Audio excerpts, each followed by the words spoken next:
Welcome to Too Old, Too New, the music discovery podcast that brings you something old, something new, something Nate, something Bruce. I'm Nate Runkle, host of the Yo, That's My Jawn podcast, and with me, as always, is my good friend Bruce Warren from WXPN. The premise of this show is simple. Each week, we bring you two songs apiece. One new song that's been metaphorically spinning our turntable platters, and one old song that we believe still absolutely matters. What's up? You're what's up. How you doing? I'm doing good. Before we record, I just want to double check and make sure you didn't add any journalists to this group, right? We didn't have any extra addition to the signal, right? This is a closed group. No, We're a go. We're a go to record. We're good. We're good to go. Yeah. I like this red hat you're wearing there. It kind of it threw me off for a second. Let me make one thing very, very clear. This is the only red hat that matters. All right. It was a nice little promo item I got from Interscope Records a handful of years ago, and it's one of my favorite hats. So, although I will say, and I don't have it here in this room I'm in, but at XPN this year, as some of you may know, I've begun sort of this phased out retirement period, and as one of our membership thank you gifts this year, the membership department. Because they know I love red hats, particularly ones that say Interscope Records. And I have another one that's sort of pinkish red that I wear pretty regularly. They made a red hat in my honor that says WXPN, and I actually signed it. So there's like a little stitching of my name, of my handwritten signature in the hat. It's very, very subtle. Unless somebody goes, what's wrong with that? What's wrong with that? It's my signature. So if you see anybody wearing a WXPN red wool cap and it looks a little weird, like where it says WXPN, that's because my signature's on it. But that's cool, right? That's a beautiful thing. I love that a lot. I got to track one of those down. How do I got to do that? What I got to up my donation? What are we going to do? You know what? I got you covered. Don't worry. Good. I like that. Yeah. No, the perks, I've been given a small amount for promotional purposes, and I got one with your name on it right when we're done. I love it. And you know what? We'll do a hat swap because I just realized that I'm down to 4 of the last Yo, That's My Jawn hats, 2 red, 2 yellow. And if you love red hats, I'll get you a Yo, That's My Jawn hat. So listen, I got to tell you, I'll be honest with you. I cannot wear baseball caps. No? Okay. No. Well, you can still have it. I'll sign it. You know, my kids are now in their 20s, but like when they were like 7 or 8 years old, I put a baseball cap on and they were like, you shouldn't wear baseball caps. You look like you're dying of fucking cancer. They didn't use the F word. And ever since then, I stopped wearing baseball caps because whatever, you know. I get it. Okay. You know, kids say the darndest things, right? The truth tellers of children, aren't they? All right. So we got some great songs for you. I'll go first this week. I'm going to start with my new pick.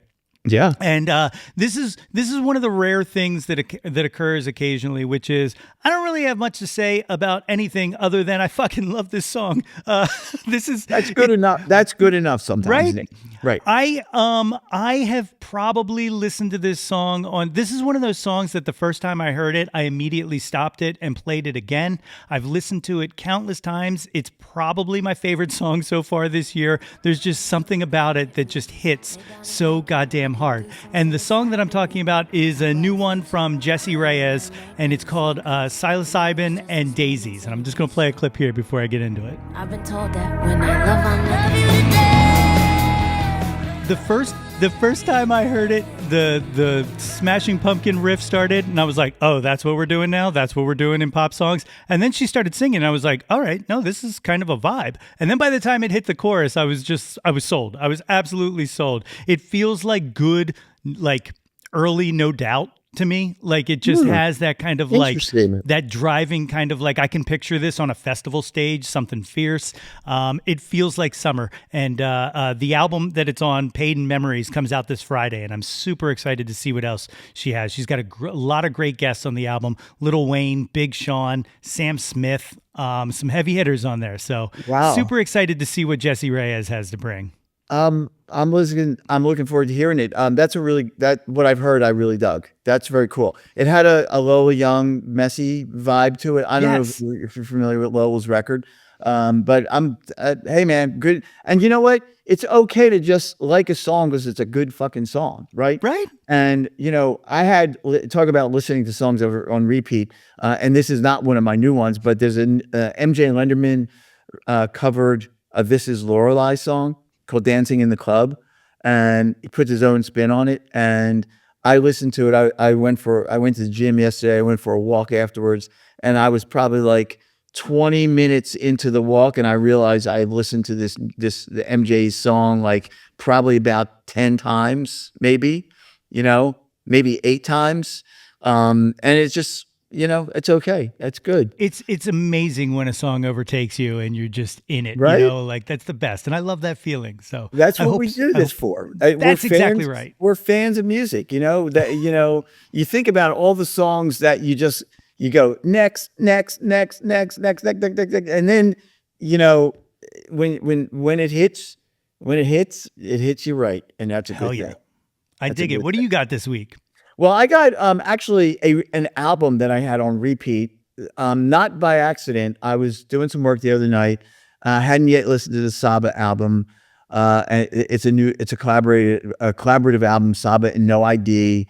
It's called From the Private Collection of Saba and No ID. I've been hearing great things about it. I'm a big fan of Saba. I'm a big fan of No ID's work. I put it on, and literally I listened to the album 3 times in a row. It's just an unbelievably great record.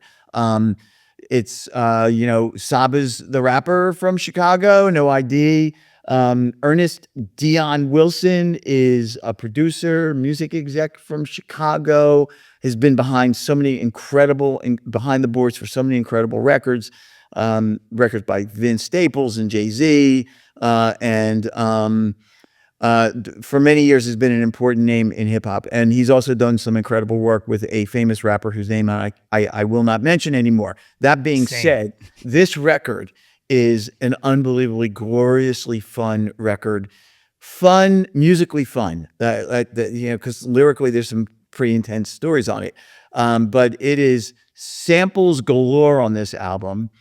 And, they kind of they tap into different eras of hip hop and neo soul. And it's just like one of the most fluid sounding hip hop records I've heard in a really long time. And the samples are just glorious, right? They're just absolutely fantastic. So I think we want to do the first song on the record, which has a very long title and whose name is escaping me. But let's play it, and then I'll remember the title. So that song's called "Every Painting Has a Price." It features BJ, BJ, the Chicago Kid, and a singer. Also, I think they're from Chicago, Erin Allen Kane. That song really sets the tone of the record. It's a totally vibed out, very cool record. Raphael Sadiq's on the record. Madison McFerrin is on the record. The sister duo Ibei, I think that's how you pronounce it, are on the album. And it's No ID and Saba, and it's just a great, great record. So there you go.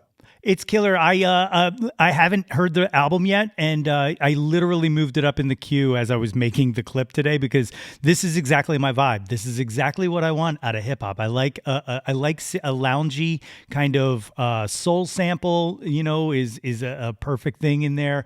And like that's what I'm looking for. You know what I mean? Like I love hip hop. To me, has to feel like a hang. Like it has to feel like a bunch of people sitting around kind of flexing their vocal chops. That's where I'm at, which is a perfect segue for my own pick. Yeah, exactly. But I will tell you, I love that line, hip hop has to be a hang. That's cool. I like that. Yeah. I feel it. I definitely feel it. So my old pick comes from the 90s, and it comes from here in beautiful, sunny, always Philadelphia. And this is a track by The Goats. For those of you unfamiliar, the Goats were a hip hop group in the early 90s here in Philadelphia. They are kind of known as the first band, the first hip hop group to use live instrumentation, which I don't think is true. I think there's others, but they were the first to kind of popularize live instrumentation to the point where they asked a young group that also had live instrumentation to warm up for them once as they were moving on, and that group was called The Roots. The Roots got their start, their very first live show opening for the Goats. This song is from their second album. This is from No Goats, No Glory, the follow-up to Tricks of the Shade. And this is the opening track. This is Wake and Bake.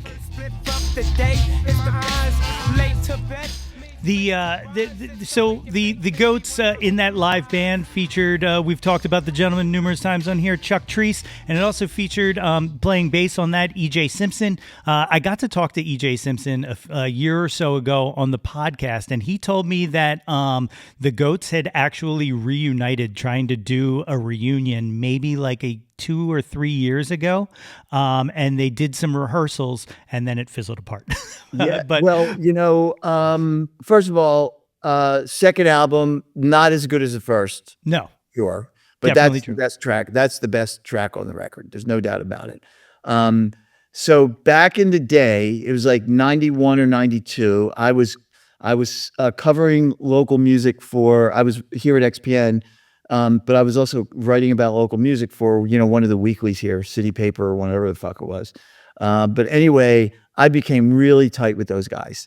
And in fact, humble brag here, I wrote the bio for their first album, and in which I've been told that I coined the phrase hip opera, because the first album really was a sort of concept album, But, Odie and Swayzak and Max, all those guys, EJ and Chuck and Mark Boyce, we used to hang in their apartment downtown, and I was in a bunch of sessions for that first album when they were in the studio with Joe the Butcher, right? And it was just magical. It was a magical time in Philly hip hop. Rough House Records was just coming about, and there was just so much great shit going on. And it brings back great memories. Beanie and the Fugees, and man, King Britt was part of the scene down there. Schoolie, of course, and it was 2 years into what was a very early time for Rough House Records here, and the Goats were fucking unbelievably great. So, and apparently, I think I heard there's 2 new songs. I think there's 2 new songs out by the Goats.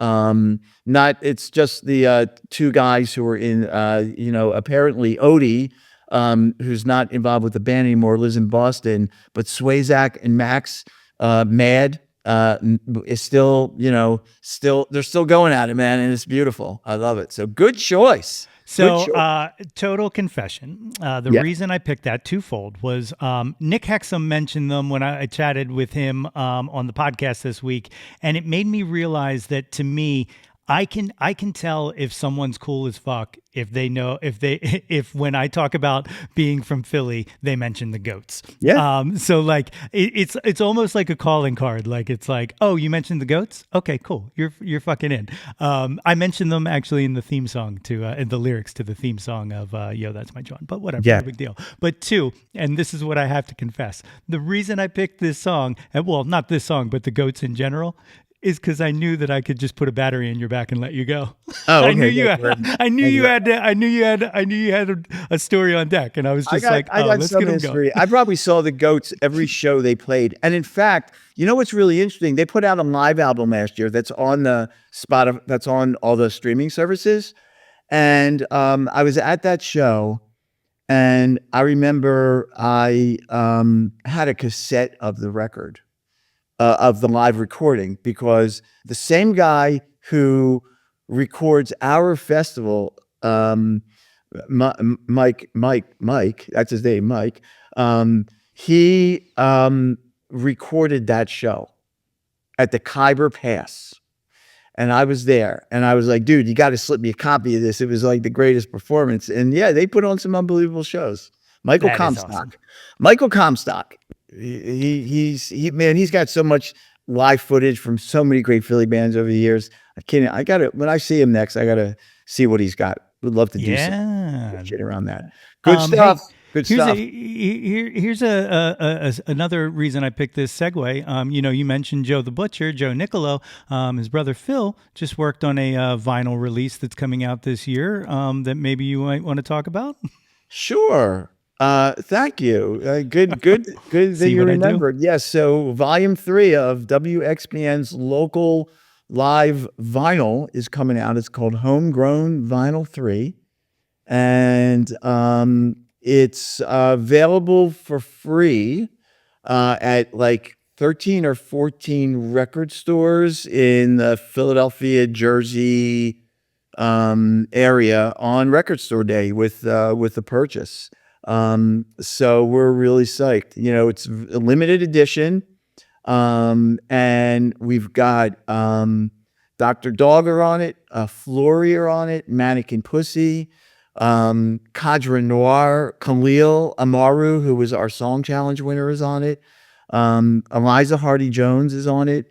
I'm leaving out a few folks who I can't remember off the top of my head, but it's going to be great. And in fact, on April when is it? Wednesday, It's a April Wednesday, the 16th, I think. Sounds Wednesday, April 16th in Philly at World Cafe Live upstairs. We're doing the second of our free live music concerts. And 3 of the artists on the vinyl collection are going to be performing live.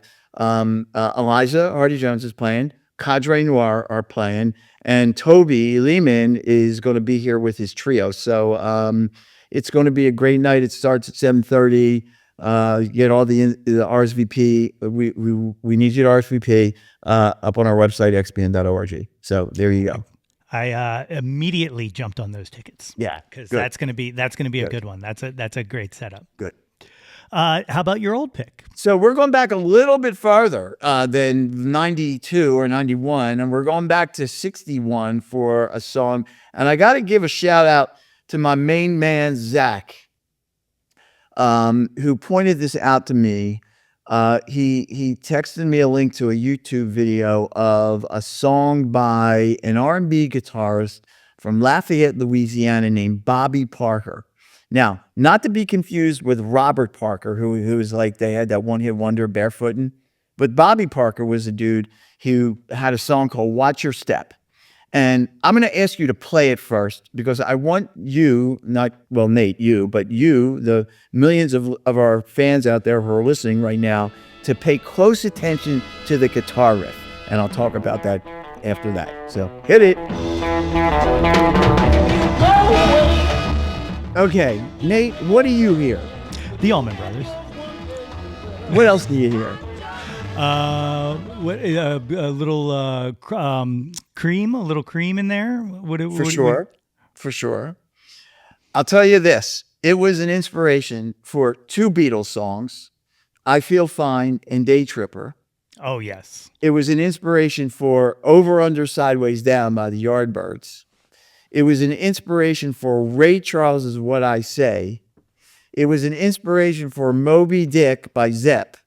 And, I could probably go on and on and on and on and on. Really, though, when I played it for a few folks, the first reaction was, oh, my God, the fucking Beatles ripped this guy off. It's like, so, and yeah, Bobby Parker was ripped off a lot during his lifetime. And sadly, as many artists have been over time, including today. But Bobby put out a bunch of singles, actually did put a couple albums out later in his career. He died in the mid-aughts, unfortunately. But great little tune there called Watch Your Step. Step. Highly recommend for any awesome party mixtape that you're putting together. So that's my old this week. There you go. That's amazing. See, like this is one of the things that I feel like deserves these are the kind of things that was like one of the things I thought about when I thought about this show, was kind of exposing people to like the songs that, you know, fly under the cracks, the influences and all of the things that, like, you know, people overlook. And it's like, you know, we champion all of these other people who made great music, but, you know, what were their influences? Paul McCartney is releasing a book about Wings. And I got a press release for it, and I sent the publicist a message back, and I went, "Look, man, I know the answer to this, but I'm just going to say it. Does Paul want to come on the podcast?" And he was like, "Yeah, no, I mean, he's not going to do that." But because I said to somebody that I only have one question I ever want to ask Paul McCartney, and that is, every single person refers to him. Or refers to the Beatles as, you know, the people who changed music and their greatest inspiration and stuff like that. And my question is, have you ever heard a song that made you go, well, maybe we shouldn't have made music? Interesting.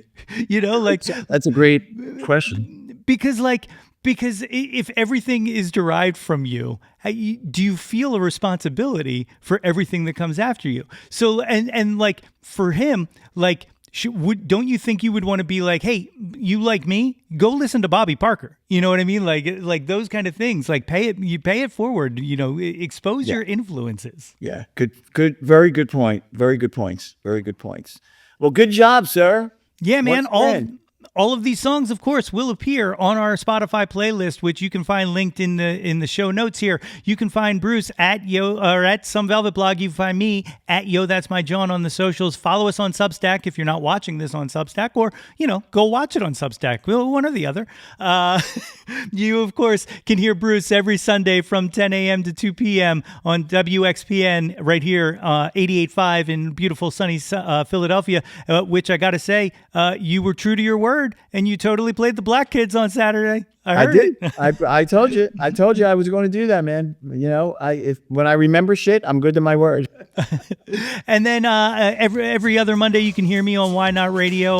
Not on next Monday, but the Monday after, the 7th of April. That's the day. Yeah, 7th of April. And then, of course, the That's My Jawn podcast. I'm burning through. I think I am up to my second to last interview of weekly episodes. Okay. And that will be an incredible conversation with Art Deco. I'm excited for that one. The one that's out right now is, like I said, Nick Hexum with 311. You can go find that anywhere you get podcasts. Wherever you got this podcast, go just click over. You can hear that. Exactly. Yeah. So that's what we got for you this week. Thanks, folks, for listening. And Bruce, thanks for doing this as always. Right on, brother. See ya.